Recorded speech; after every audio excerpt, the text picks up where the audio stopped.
Você já notou que em alguns dias sua mente parece fluir perfeitamente, mas em outros dias parece que está travada, aquela mente devagar, o raciocínio não vai, não flui muito bem? Do nada você se percebe ansioso, irritado, até mesmo lento, e você não sabe o motivo disso? E se eu te disser que uma das causas dessa montanha-russa pode ser o que está indo no seu prato? Bom, meu nome é Bruno de Oliveira, sou médico, pós-graduando em psiquiatria e hoje eu quero falar para vocês aqui sobre nutrição voltada para o cérebro. O que de fato importa que a gente coloca no nosso prato, qual é a proporção, o que a gente tem que comer, o que a gente não deve comer. E o objetivo desse vídeo é ir um pouco além, é você realmente entender o porquê é tão importante a gente olhar para o nosso prato quando a gente está tratando aqui da nossa saúde mental. Então, qual é a grande pergunta que a gente vai responder nesse vídeo é: por que nutrição é fundamental? Você está vendo aqui do lado, na tela aqui do iPad. Então vamos lá. Medicamentos psiquiátricos, eles não produzem os neurotransmissores, né? Eles apenas regulam o que o seu corpo já possui. Exatamente. Nenhum remédio tem o poder de gerar, de produzir novos neurotransmissores para você. O que você quer dizer com isso, Bruno? Deixa eu te explicar aqui a principal classe, né, de antidepressivo, que são os ISRS. Você ouviu falar essa sigla aqui algumas vezes, que significa inibidor seletivo da recaptação de serotonina. Bom, se você não faltou todas as aulas de biologia do seu ensino médio, você sabe que neurônios se comunicam com neurotransmissores. Mas se você não lembra, vamos recordar aqui. O neurônio ele vai começar a se comunicar ali com o outro, na que a gente chama de fenda pré-sináptica e fenda pós-sináptica, através da liberação desses neurotransmissores. Aqui nesse desenho, né, são essas bolinhas aqui, ó. Essas bolinhas que vocês estão vendo aqui, tá? São as bolinhas que representam a serotonina.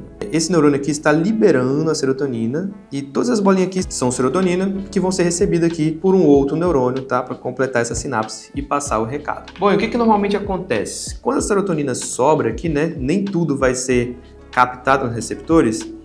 Esse neurônio que liberou, ele vai pegar de volta a serotonina aqui para cima, tá? E esse processo é que a gente chama de recaptação de serotonina. O que que o escitalopram, né, o Êxodo, o ESC, o Afetos, a sertralina, a paroxetina, o que esses medicamentos eles fazem, né? Eles vêm aqui e eles bloqueiam essa recaptação. Logo, a gente tem mais serotonina disponível aqui. Essa aqui é a principal função do medicamento. Ele não produz mais serotonina. Então, qual é o problema? Se você não produz, você não tem o que liberar, né? E o remédio talvez não vai funcionar tão bem. E é isso que acontece às vezes no tratamento. As pessoas estão lá com vários medicamentos e as melhoras são muito lentas ou não melhora, né? Fica ali, às vezes, meses e meses com tratamento e a gente não vê progredir. Porque a gente não tem ali a base, a produção desse neurotransmissor, que vai ficar mais disponível ali através da medicação. Então, entrando mais aqui de fato na parte da alimentação, o que eu quero que você entenda? Que o triptofano é o aminoácido essencial que vai ser utilizado para produzir a serotonina. Então, se a gente desenhar aqui, o nosso diagrama aqui bem simples, tá? Então vai ter aqui, ó, triptofano, de forma bem simples, ele vai ser a matéria-prima para a gente produzir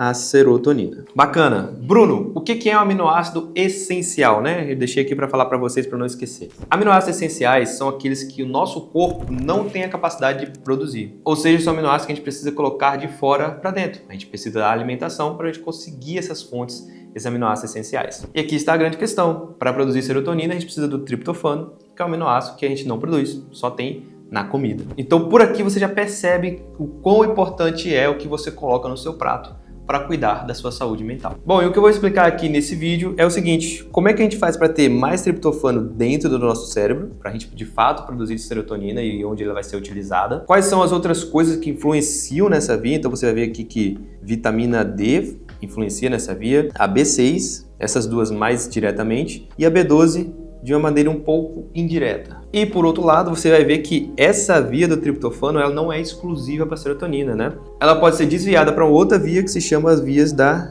quinurenina. E o que faz a gente desviar essa via de triptofano, que ao invés de produzir mais serotonina, vai para a via das quinureninas? Então tenta adivinhar aquela condição que sempre está envolvida em todos os problemas de saúde mental? Claro, estresse crônico. Então o estresse crônico vai desviar essa via aqui para a quinurenina, ou seja, produzir menos serotonina. E o outro fator também é a inflamação sistêmica. Então vou botar aqui inflamação. Bom, então com esse mapa aqui, a gente já viu o que a gente precisa entender. E agora nós vamos focar em como melhorar a nossa produção de serotonina, que é o neurotransmissor principal quando a gente está falando de ansiedade e depressão. Então fica essa pergunta aqui pra gente: como ter mais triptofano aqui no nosso cérebro? Existe um negócio chamado barreira hematoencefálica. Essa é a barreira que basicamente filtra e protege o nosso cérebro, né? Então tudo aquilo que está na corrente sanguínea, que precisa entrar no cérebro, precisa passar por essa barreira hematoencefálica. Essa barreira ela é muito seletiva e ela não deixa qualquer coisa passar. Então aqui na imagem, você está vendo? As coisas que estão aqui no sangue, eles precisam de uma ajuda nessa barreira, porque essa barreira ela é bem fechada, eles precisam de uma ajuda para passar para dentro aqui do nosso cérebro. Explicando, claro, de uma forma bem simples. Como é que a gente coloca mais triptofano aqui para dentro? A gente precisa de um transportador. E qual é o ponto importante aqui? O transportador que leva o triptofano para dentro, ele não é exclusivo para o triptofano. Outros aminoácidos, eles competem pelo mesmo transportador. Porque a serotonina não é a única coisa que precisa ser produzida no cérebro, né? Outras coisas precisam passar para lá. E já que a gente tem essa competição aí no transportador, o que a gente precisa fazer? A gente precisa olhar para a proporção do triptofano e os demais aminoácidos, né? E esse vai ser, de fato, o fator mais determinante aqui nessa questão. Aqui tem uma tabela bem simples para vocês entenderem. Por exemplo, um peito de frango, aí basicamente 100 gramas, ele vai ter 404 miligramas de triptofano e 31 gramas de proteína total. Mas qual a questão? A competição com o triptofano e os outros aminoácidos aqui é elevada. Por quê?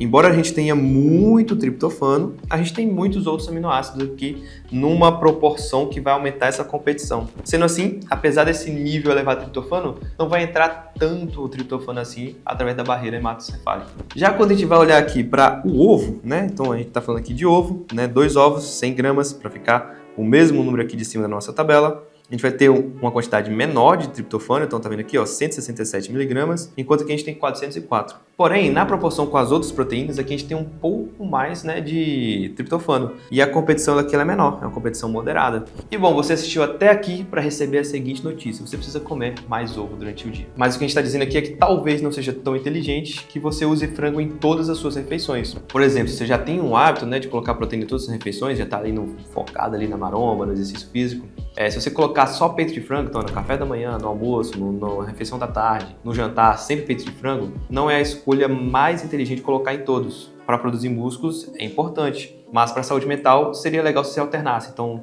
pela manhã, consumisse ovos, por exemplo. Bom, e a vitamina D? Como é que ela funciona nesse processo e por que é importante que você saiba se você está precisando suplementar ou não, né? Fazer um exame de sangue ali para ver o quanto de vitamina D você tem no sangue. Eu trouxe essa imagem aqui para explicar o seguinte ponto, muito rápido, muito simples, tá? Vou dar um zoom aqui só para você ver. Quando a gente está naquela via simplificada que eu mostrei ali, né, do triptofano se transformando em serotonina, a gente tem aí basicamente 2 versões, né, dessa via. Uma que vai ser ali passando pelo TPH2 e outra que vai ser pelo TPH1. O TPH2 está mais ligado a essa via cerebral, a serotonina que vai ser mais utilizada dentro do cérebro. Então, ali nos núcleos da RAF, a gente vai ter mais TPH2 e essa conversão vai acontecer com mais facilidade para a serotonina que vai ser utilizada ali no cérebro. Já o TPH1 ele vai mediar mais essa parte que é da região mais periférica do corpo, né? A produção de serotonina mais para regiões periféricas. Tá, Bruno, e o que a vitamina D faz nesse caso todo? A vitamina D, ela influencia nesse equilíbrio entre TPH2 e TPH1 e ela influencia a balança para esse lado aqui. Ela aumenta mais aqui o TPH2 e diminui mais o TPH1. Uma curiosidade que o Tito vai colocar aqui na tela um estudo mostrando isso que eu vou falar para vocês, é que casos de autismo, né, do espectro autista, tem essa desproporção. A gente tem a serotonina periférica elevada, ou seja, a gente tem esse desbalanceamento aí entre TPH1 e TPH2. E isso pode justificar porque uma deficiência de vitamina D pode ali trazer sintomas mesmo depressivos e toda essa desregulação aí no nosso sistema de serotonina. Beleza, Bruno? A gente entendeu o triptofano, entendeu a vitamina D. E agora a B12, você falou que ela é importante, tem como eu suplementar, o que eu preciso fazer com essa B12, por que ela é importante assim para mim? Bom, como eu disse, a B12 ela não atua diretamente, mas ela atua de forma indireta, tá? E um exemplo é essa via metabólica muito importante, que atua ali na glândula pineal, que vai ajudar na conversão, né, de serotonina para melatonina. Se você não sabe o que é melatonina e não sabe a importância dela para o sono, aqui no card vai aparecer um vídeo para você falando sobre o sono, né, o nosso primeiro pilar da saúde mental. Clica aqui, você pode ver ele. Bom, mas o que acontece se a vitamina B12 estiver baixa e essa via não estiver funcionando? O que vai acontecer é que a gente vai ter um acúmulo de serotonina considerável. A gente vai começar a acumular serotonina, acumular. E isso vai fazer o quê? Uma coisa que se chama lá na faculdade, sempre vai falar disso, né? Down regulation, né?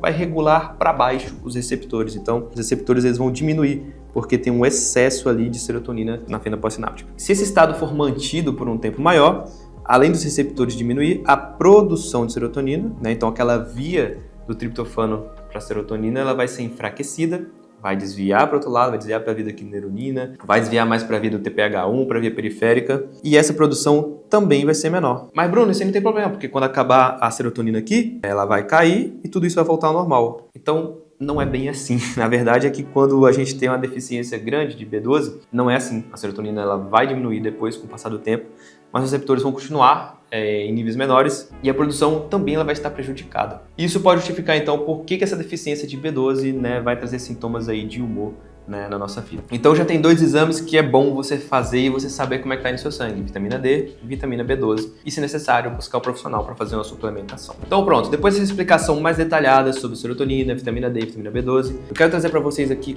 4 estratégias práticas para você já aplicar no seu dia a dia e melhorar aí a configuração do seu prato para a gente ter uma alimentação pensando aí na nossa saúde mental. A primeira estratégia é priorize as proteínas como base neuroquímica. E a informação que a gente traz aqui para refletir é a seguinte: um estudo com mais de 1.000 adultos com transtorno de humor descobriu que 76% consumiam menos proteína do que o necessário para a síntese ideal dos neurotransmissores. Então lá no começo eu dei um exemplo para você que já coloca proteína em todas as refeições, né, para você considerar colocar ovo no lugar de frango em algumas refeições, não em todas, obviamente. Mas esse não é o cenário da maioria das pessoas. O cenário da maioria das pessoas, a maioria dos pacientes que chegam para mim é café da manhã, uma bolacha de água e sal, um pão com manteiga. Isso quando tem café da manhã, a pessoa não acorda e fica em jejum. Almoço, às vezes uma coxinha de frango, um copo de energético. À tarde não come e no jantar aquela refeição, talvez uma refeição maior, né? Um hambúrguer, um lanche, uma pizza, uma coisa mais assim calórica. E quando você vai ver o saldo proteico, né, durante o dia não teve quase nada. Então o que a gente quer trazer aqui? A gente precisa pensar em colocar proteínas em todas as refeições. Então, café da manhã, ovos mexidos, com um pão, né, uma torrada ali, talvez, frutas. Então você pensar em agregar proteína em todas as refeições. E aí a dica prática é o seguinte: a partir de hoje, um ovo pela manhã, no café da manhã. Comece a fazer isso hoje. Depois você vai aumentando. Mas para os mais estudiosos aqui, para os nerds de plantão, se quiser o número é 1,2 a 1,6 de grama de proteína por quilo de peso. Você pode fazer essa conta ou você pode buscar um nutricionista também para fazer exatamente essa dieta para você. A segunda estratégia, e com certeza uma das mais importantes, é a seguinte: hidrate seu cérebro, meu amigo. Deixa eu te explicar uma coisa, né? Você sabe que seu cérebro é basicamente 70% água. Mas tem uma coisa que a maioria das pessoas elas não sabem, que é o seguinte: você geralmente só vai sentir sede quando você já está ali levemente desidratado, ou seja, você já está com algum sintoma de desidratação. E por mais que seja uma desidratação leve, você pode jogar aí no chat GPT se você quiser quais são os efeitos mentais da desidratação leve. Você vai ver. Você já tem uma queda no seu desempenho cognitivo, você já tem uma atenção reduzida, você já tem um foco reduzido e, consequentemente, memória. Porque se você não consegue ter foco e atenção para ler, para estudar, para trabalhar, a sua memória também já vai ficar prejudicada. É muito comum pacientes que têm aquela dificuldade de estudar, não consegue reter informação, e eu me pergunto assim: quanto de água você toma por dia? Assim, uns 2, 3 copos. Mas qual copo? É um copo americano, né? Você vai ver a pessoa tomando 600 ml, 800 ml de água, e isso é muito pouco, né? Então assim, faz a continha aqui é simples. Então, 30 ml de água por quilo. Então, se você tem 70 quilos, você multiplica aí 30 ml por 70 quilos e vai saber quantos litros de água você precisa tomar por dia. E outra dica prática é: comece o dia já com um copão de água. Então pega esses copos que são maiores assim, uns 400 ml, 500 ml de água. Você começa o dia, já bebe um copão de água. Por quê? Você já está revertendo ali aquela desidratação que você passou ali 8 horas dormindo sem beber nada de água. Você já começa o dia ali com um saldo positivo, né? Se você bebe 400 ml, 500 ml, e o seu cálculo vai dar ali 2 litros e 100, 2 litros e 200 por dia, e já foi aí 400 ml. Então tá faltando aí 1 litro e meio, 1 litro e 600 para acabar o dia. Deixa eu aproveitar e beber minha água aqui. Terceira estratégia é a seguinte: estabilize a sua glicose. Bom, o que a gente tem para falar sobre isso, né? A gente tem estudos, né, com monitores contínuos de glicose, aqueles que ficam na pele ali da pessoa e fica vendo a variação da glicose em tempo real. Eles mostram que pessoas com maiores variações glicêmicas têm 47% mais sintomas de ansiedade. Então, o que isso quer dizer? Quando você come uma coisa que tem um alto índice glicêmico, né, e você tem um pico ali de glicose, acaba que nesse grupo de pessoas os sintomas de ansiedade são mais prevalentes. E isso acontece porque as quedas bruscas de glicose ativam um padrão ali cerebral de ansiedade. Bom, o que você deve fazer então para aplicar essa estratégia? Considere reduzir aí drasticamente os açúcares refinados. Então, o que a gente está falando de açúcar refinado? Aquele chocolate super industrializado, ao leite, né, que é quase 0% de cacau, né, chocolate branco, às vezes não tem nada de cacau. Outro exemplo é sorvete, né, bala, né, essas balas confete, chiclete, refrigerante, suco de caixinha, tudo isso que tem um alto nível de açúcar refinado não é uma coisa legal para você se alimentar por causa disso, porque você tem esses picos glicêmicos na sua corrente sanguínea. A outra coisa que você precisa aplicar é evitar consumir carboidratos sozinho. Então, mesmo que você vá comer uma coisa saudável, por exemplo, aqui em casa a gente tem o costume de comer banana da terra na airfryer. E assim, relativamente saudável, só que isso pode dar um pico glicêmico ali um pouco elevado. Então, o que você faz? Joga uma aveia para dar uma quebrada, né? E essa glicose é liberada ali de uma maneira mais devagar na sua corrente sanguínea. Por isso, então, sempre combine com proteínas, fibras e gorduras saudáveis os carboidratos que você for comer aí na sua dieta. E antes de a gente entrar na última estratégia, eu quero que você faça o seguinte. Cara, se esse vídeo está te ajudando, clica aqui em curtir, né, se inscreve no canal e manda ele para alguém. E claro, se tiver alguma dúvida, ou se você fazer alguma dessas coisas que a gente falou aqui, ou se você vai aplicar uma dessas estratégias, comenta aqui embaixo pra gente. É muito importante de saber o que você está achando dos vídeos, qual é a sua opinião, para que o canal ele possa ir se adequando e crescendo, atendendo a necessidade de vocês, porque o nosso objetivo aqui de fato é trazer algo útil, trazer um conteúdo bacana para você que está aí do outro lado da tela. Então vamos para a nossa quarta estratégia, que é a seguinte: forneça os micronutrientes essenciais. Essa aqui de fato é uma sabotagem silenciosa. Um estudo também mostrou que mais de 70% dos adultos têm deficiência em pelo menos um nutriente cerebral crucial. E a gente está falando dos mais comuns, que são vitamina D, você já viu aqui o porquê, magnésio, zinco, B12 e ômega 3. Pelo menos um desses, a maioria das pessoas tem deficiência e elas não estão comendo e ingerindo da forma adequada, sendo ali naquele padrão ali, padrão ouro ali para nossa saúde mental. E relembrando o que eu já falei para vocês lá em cima, né? Pessoas com níveis baixos de vitamina D têm um risco aí 85% maior de depressão. Então, por isso é muito importante a gente estar dosando essa vitamina D, vitamina B12, fazendo esses exames e as devidas suplementações, se for o caso. Bom, como é que a gente faz para aplicar isso aqui na prática? A gente precisa priorizar alimentos densos em nutrientes. Eu já falei ali do ovo, né? Então, a gema do ovo.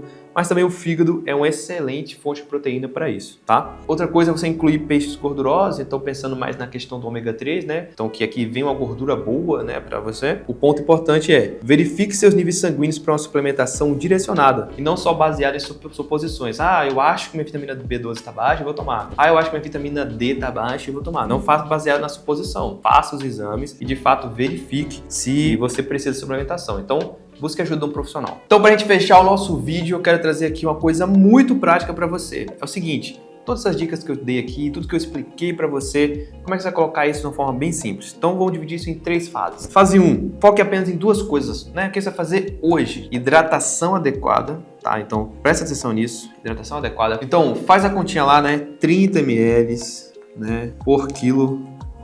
E cara, se hidrata, beba água, esse é o básico, é o mínimo, a gente precisa fazer isso, né? Não dá pra fugir disso. Segunda coisa, você vai fazer adição de proteína no seu café da manhã. A partir de amanhã, você vai comer ovos no seu café da manhã, junto com o que você já está acostumado a comer. Se não está comendo nada, então eu recomendo o quê? Faça um ovo mexido, né, uma porção de frutas, se for possível, um pão torrado e pronto. Não precisa dificultar. Ah, tenho que comprar cereais, tenho que comprar aqueles grãos especiais, quinoa, não sei o quê. Cara, calma, vai com calma.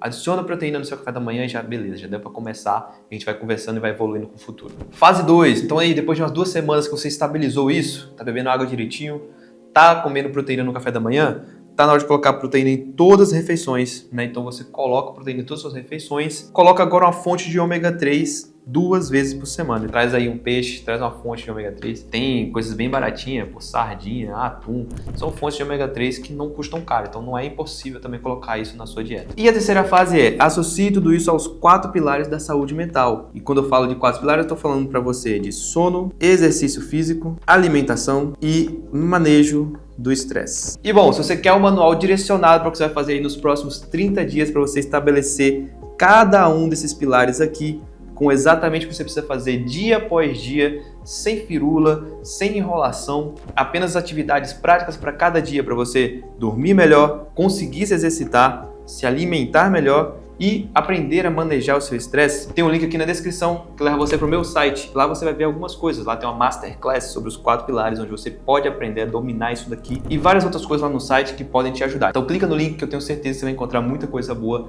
nesse link aí. E claro, a gente tem outros vídeos aqui no canal falando sobre isso. Nossa ideia é vir aqui cada vez mais falar sobre isso. Então inscreva-se aqui no nosso canal para você estar acompanhando os 4 pilares, você está acompanhando tudo sobre saúde mental. E comenta aqui no vídeo o que você quer saber mais sobre alimentação, o que você quer saber sobre saúde mental. Eu vou estar dando os comentários aqui agora e pegando novas ideias para trazer para vocês. Então é isso, valeu, até a próxima!